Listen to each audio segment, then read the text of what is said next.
Selamat pagi pemirsa, apa kabar Anda hari ini? Senang sekali saya Henti Kartika dapat kembali menyapa Anda dalam Kabar Pagi Jawa Timur. Inilah Kabar Pagi Jawa Timur selengkapnya.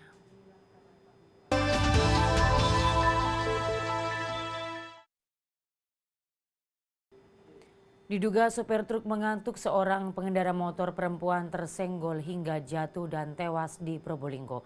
Kecelakaan lalu lintas juga terjadi di Tulung Agung dan Tuban.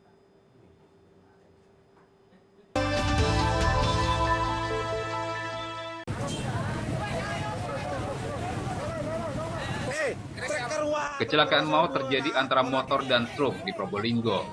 Truk menyenggol motor saat hendak menyalipnya di Jalan Ahmad Yani. Akibatnya, Ria Rizkianandri, 30 tahun, warga desa Kedung Dalam, Kecamatan Dringu, tewas mengenaskan di tempat kejadian karena terlindas ban truk dari sebelah kiri. Diduga sopir truk Dwi Purwanto dalam kondisi mengantuk dan hendak menyalip, tiba-tiba oleng dan menyenggol motor milik korban dari arah yang sama. Korban terjatuh dan terlindas hingga tewas. Diketahui korban sedang hamil 4 bulan.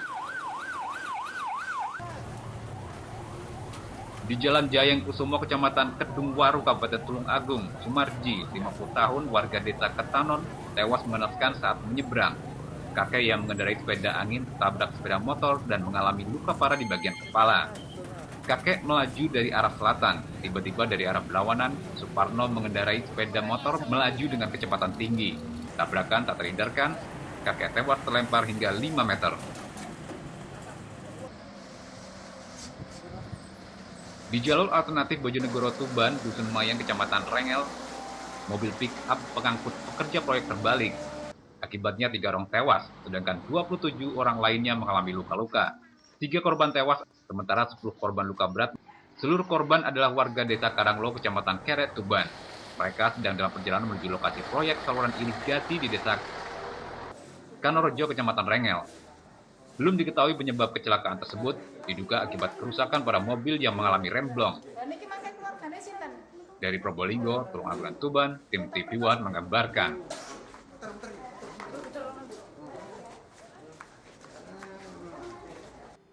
Munculnya isu kenaikan harga rokok, ratusan buruh pabrik rokok di Kota Madiun khawatir akan terkena dampak PHK.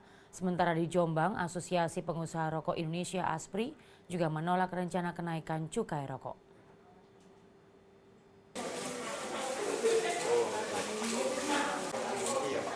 Puluhan karyawan pabrik rokok tradisional Klobot di Kota Madiun merupakan segelintir karyawan yang bekerja di belasan perusahaan rokok lokal di Karesidenan Madiun. Mereka resah akan nasibnya kelak jika kenaikan harga rokok yang mencapai Rp50.000 per bungkus diberlakukan. Sebanyak 17 perusahaan rokok lokal merupakan perusahaan rokok kecil yang hanya mampu memproduksi 1.000 hingga 10.000 batang rokok per hari. Jika wacana harga rokok dinaikkan, dipastikan rokok-rokok produksi lokal tidak akan laku di pasaran. Selain harga tembakau juga pasti naik, perusahaan rokok kecil juga tidak mampu menutup biaya produksi yang terus membengkak.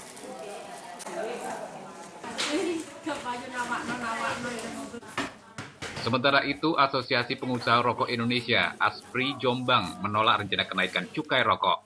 Kenaikan harga yang terlalu tinggi dikhawatirkan akan memicu anjloknya daya beli masyarakat hingga tutupnya perusahaan. Perusahaan rokok berbasis home industry di Desa Plandi, Kecamatan Jombang, khawatir tidak dapat memproduksi rokok berbagai ukuran untuk memenuhi permintaan daerah luar. Setiap harinya perusahaan yang memiliki 33 karyawan ini mampu menghasilkan 40.000 batang rokok. Seluruh produk rokok dikirim ke sejumlah daerah di Pulau Sumatera, Kalimantan, dan sejumlah pulau lainnya. Dari Madiun dan Jombang, Kitapul Ervan, Umar Sanusi, TV One mengabarkan.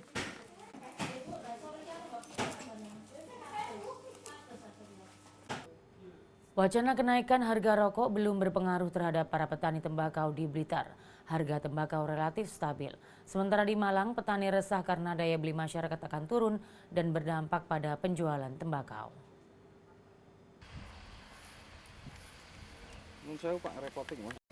Wacana kenaikan harga rokok hingga Rp50.000 per bungkus ternyata belum berpengaruh terhadap para petani tembakau di Kabupaten Blitar. Harga tembakau di tingkat petani masih relatif stabil. Untuk harga tembakau kering per kilonya mencapai Rp55-60.000. Petani berharap jika harga rokok naik, maka harga tembakau juga harus ikut naik.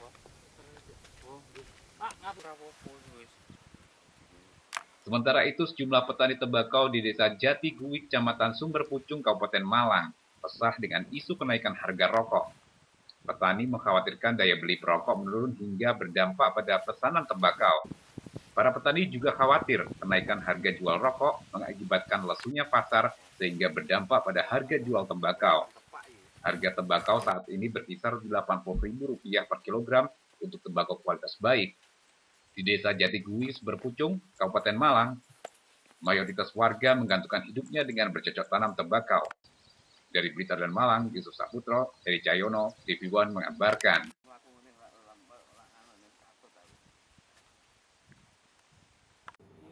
Kebakaran hebat menghanguskan sebuah bengkel dan gudang ban di Jalan Raya Wonokerto, Kecamatan Bantur, Kabupaten Malang. Kabar tersebut kami rangkum dalam Kilas Jatim berikut ini.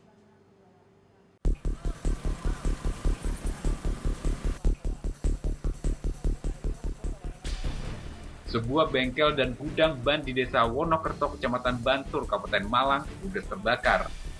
Kebakaran bermula saat pemilik bengkel sedang menambal ban.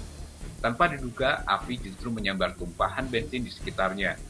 Dalam sekejap, api membesar dan menghanguskan barang-barang yang mudah terbakar di lokasi kejadian. 2 orang mendapatkan perawatan akibat menderita luka bakar ringan dan 3 unit mobil pemadam kebakaran diturunkan ke lokasi.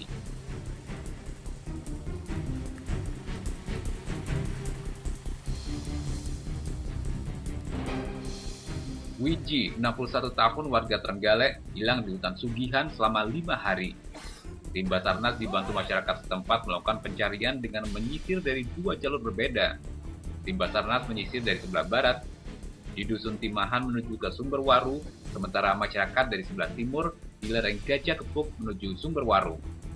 Kakek menghilang dari rumah karena merasa jengkel dan malu setelah dituduh mencuri material pembuatan tampungan air PDAM yang dititipkan di halaman rumahnya.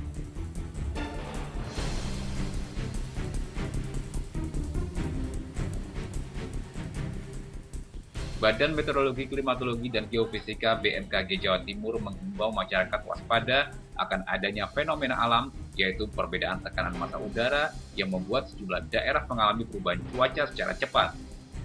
Angin kencang dan hujan sporadis di Jawa Timur bagian barat, terutama di Trenggalek, hingga 2-3 hari ke depan. Selain hujan deras, BMKG juga menghimbau para nelayan agar waspada gelombang tinggi selatan Jawa Timur.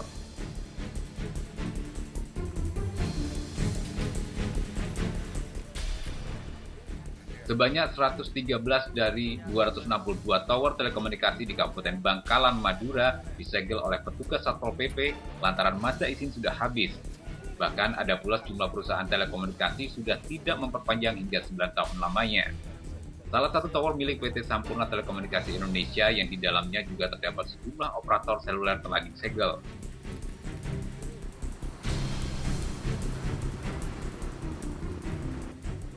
Tak kunjung dideklarasikan calon yang akan diusung oleh PDIP dalam Pilkada DKI membuat berbagai spekulasi. Terakhir dikabarkan PDIP tengah membuat simulasi dengan wacana berdasarkan jumlah perolehan kursi dan menempatkan Ahok sebagai wakil gubernur serta Jarot dan Risma sebagai gubernur. Ditemui di sela-sela kepadatan acaranya, Risma enggan menanggapi wacana tersebut dan kembali menegaskan masih berkonsentrasi bertugas untuk Surabaya. Tim TV One mengabarkan.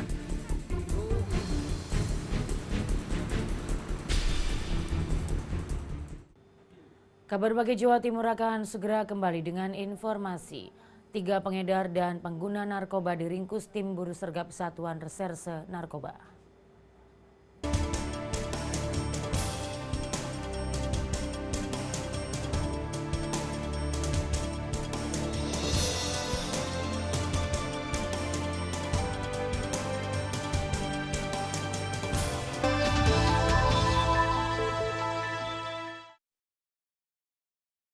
Inilah ruang di mana kami menyajikan berbagai fenomena dan peristiwa aktual. Pengadilan Tindak Pidana Korupsi kembali menggelar sidang kasus suap Hakim PT UN Medan dengan terdakwa Ose Kaligis. Ruang kita, TV One memang beda. Membahas beragam informasi dan peristiwa. Mengupas setiap kasus eksklusif dan mendalam. Pemerintahan Joko Widodo dan Yusuf Kala pada Selasa pagi menggelar sidang kabinet. Reportase langsung dari mancanegara. Siapapun di Prancis ini berharap agar semua bisa. Donald Trump melarang umat Islam masuk ke Amerika.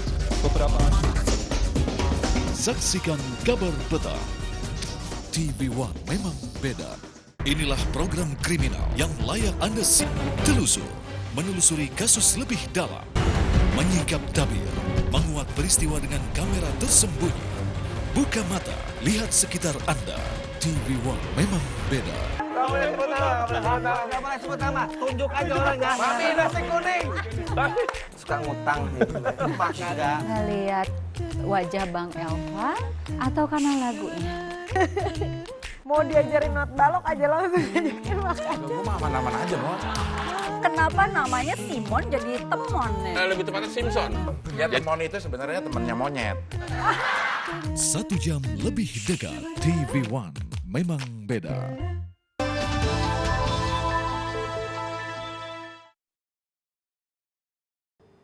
Terima kasih Anda masih bersama kami. 3 pengedar dan pengguna narkoba diringkus tim Buru Sergap Satuan Reserse Narkoba Polres Tulungagung.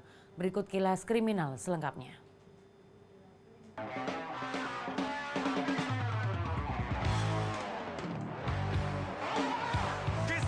Satuan Reserse Narkoba Polres Tulungagung membekuk 3 pria pengedar dan pengguna narkoba jenis sabu dan pil double L. Ketiganya adalah Eko Sasmito dan Didi Haryadi, warga desa Pelosok Kandang, Kecamatan Kedungwaru, dan Yanto, warga Kurang Bagu, Kabupaten Tulungagung. Petugas menangkap Eko Sasmito yang berprofesi sebagai sopir angkutan.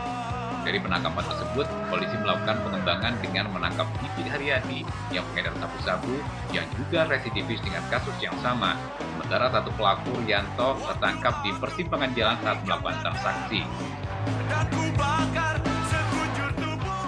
2 napi wanita di lapas kelas 2B Banyuwangi dipaksa menemani pesta miras oleh 6 petugas jaga. Kasus ini terungkap dan membuat keluarga salah satu tahanan marah.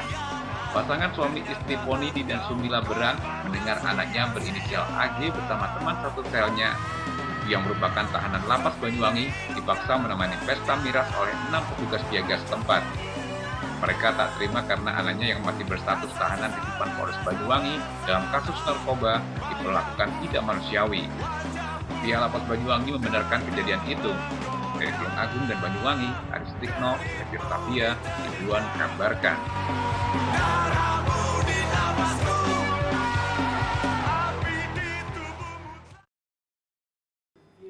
Panglima Kostrat Letnan Jenderal TNI Edi Rahmayadi memimpin serah terima jabatan Panglima Divisi Infanteri 2 Kostrat dari sebelumnya dijabat oleh Mayor Jenderal TNI Ganip Warsito kepada Brigadir Jenderal TNI Beni Susianto.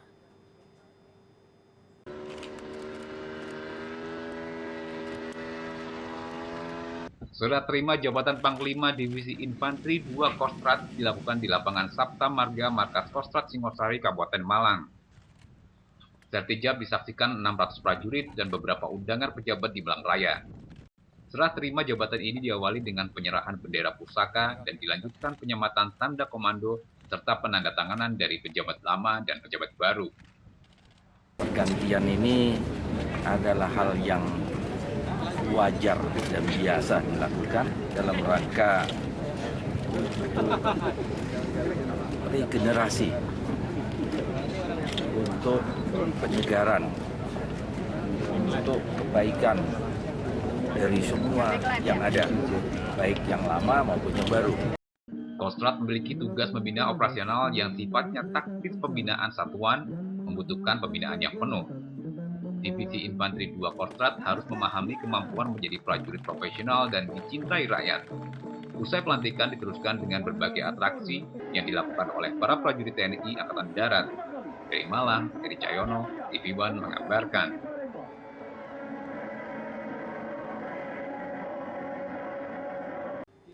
Kabar Pagi Jawa Timur akan segera kembali dengan berita. Ratusan kuda menari jaran kencak di Sumeneb, Madura ikuti pawai kerakyatan.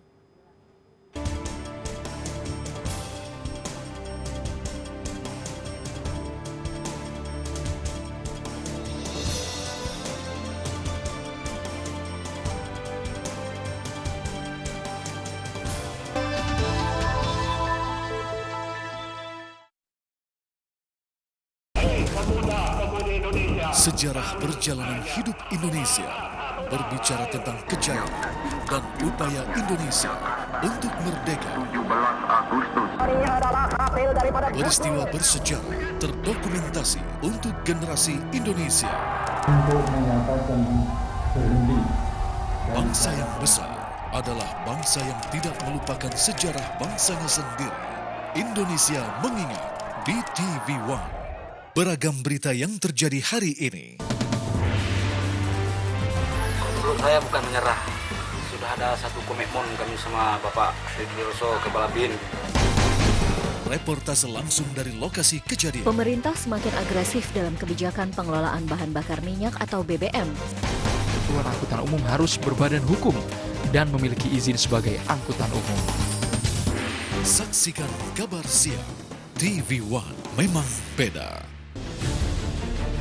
Dinamika dunia sepak bola selalu berubah dari waktu ke waktu. Kesiapan tim, kondisi fisik, maupun faktor non-teknis mempengaruhi performa dan hasil akhir laga. Saksikan analisa komprehensif dunia sepak bola dalam Soccer One. Di TV One memang beda.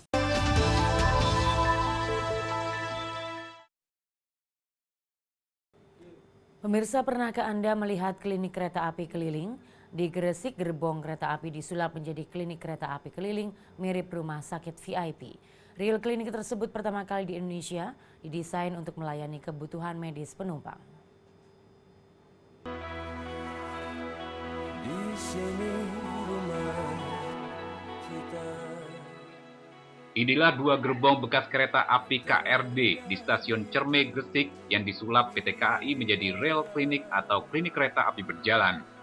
Dua gerbong tersebut diubah menjadi beberapa ruang khusus pasien, diantaranya ruang pemulihan, ruang tindakan, ruang pemeriksaan gigi, dan ruang kehamilan. Desain dua gerbong juga disulap senyaman mungkin, mirip rumah sakit VIP yang disertai AC dan peralatan medis cukup canggih. Ratusan warga sepanjang bantaran rel kereta api stasiun Cerme Gresik berbondong-bondong mendatangi klinik, tak terkecuali puluhan nenek dan kakek langsung menjalani pemeriksaan dan pengobatan gratis. Ini dikasih pengobatan dari mana? Kereta api. Dari kereta api ya? Iya. Gratis atau bayar? Pemerintah dibayar. Oh, ya. Gratis. Menurut Wiwi Widiati, Kepala Daerah Operasi 8 Surabaya, dua gerbong dari KRD tersebut dimodifikasi menjadi klinik kereta api untuk pertama kalinya di Indonesia. Ini memang bergerak terus ya, jadi bisa menjangkau daerah-daerah yang sulit ya. Dan kalau misalnya untuk ke daerah yang sulit dijangkau, kami kereta api tidak usah mempersiapkan semuanya membawa dari klinik. Jadi cukup menjalankan ini saja, semua sudah bisa terakomodir di sini. Untuk kondisi-kondisi yang darurat, karena lengkap ya, termasuk untuk evakuasi pasien juga sudah dipersiapkan. Klinik kereta api ini akan keliling dari daop ke daop untuk melayani masyarakat baik di lingkungan stasiun maupun daerah-daerah pelosok yang sulit terjangkau dan disiagakan untuk menangani bencana alam. Dari Gresik, Muhammad Habib, TV One mengabarkan.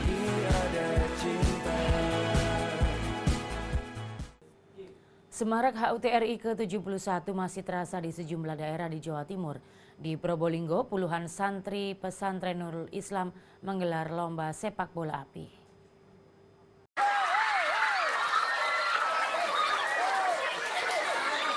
Puluhan santri secara berkelompok, masing-masing satu tim berjumlah 4 orang, dengan penuh semangat dan antusias saling bergantian mengikuti perlombaan sepak bola api di halaman Pondok Pesantren Nurul Islam Kelurahan Triwung, Kecamatan Kademangan, Probolinggo. Satu persatu pemain sebelum memasuki arena pertandingan harus melakukan pemanasan pergerakan otot. Selanjutnya diberi wejangan dan kekuatan oleh kiai agar saat bertanding selamat dan tidak merasakan sakit. Sepak bola api berbeda dengan sepak bola pada umumnya. Bola terbuat dari kelapa kering direndam dalam minyak tanah dan seluruh pemainnya tidak boleh menggunakan sepatu saat menendang bola. Adik, tadi saat menendang bola api terasa panas nggak? Tidak. Apa yang dirasakan? Terasa kayak dingin gitu. Jangan terasa kayak bola biasa gitu Pak. Menurut Ustadz Mufas, pengasuh Pondok Pesantren Nurul Islam, kegiatan ini rutin dilakukan di kalangan pesantren setiap tahun, termasuk memberikan HUT RI ke-71. Dari Probolinggo, Syawan Kamahina, TV One mengabarkan.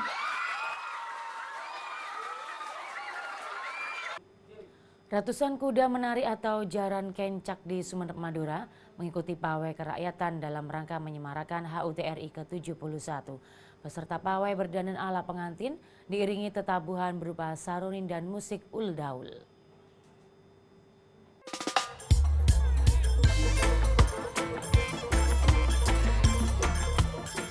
Ribuan orang berkumpul untuk menyaksikan ratusan kuda menari yang berlenggak-lenggok mengikuti setiap irama bunyi saronin.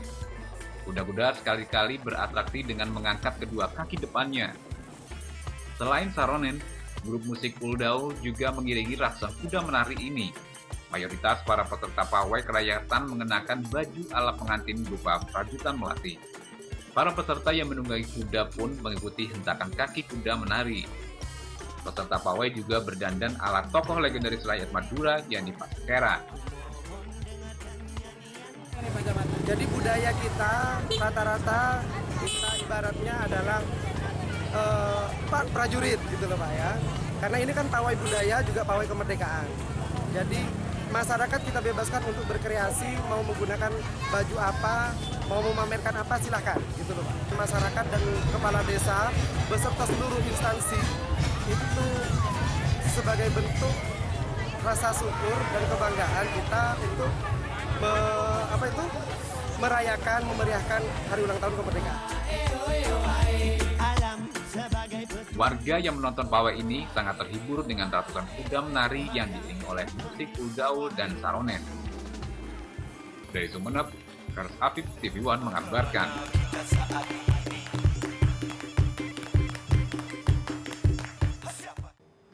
Pemirsa, kabar tadi sekaligus menjadi penutup kabar pagi Jawa Timur untuk hari ini. Mewakili kru yang bertugas, saya Henti Kartika mohon undur diri. Selamat beraktivitas. Sampai jumpa.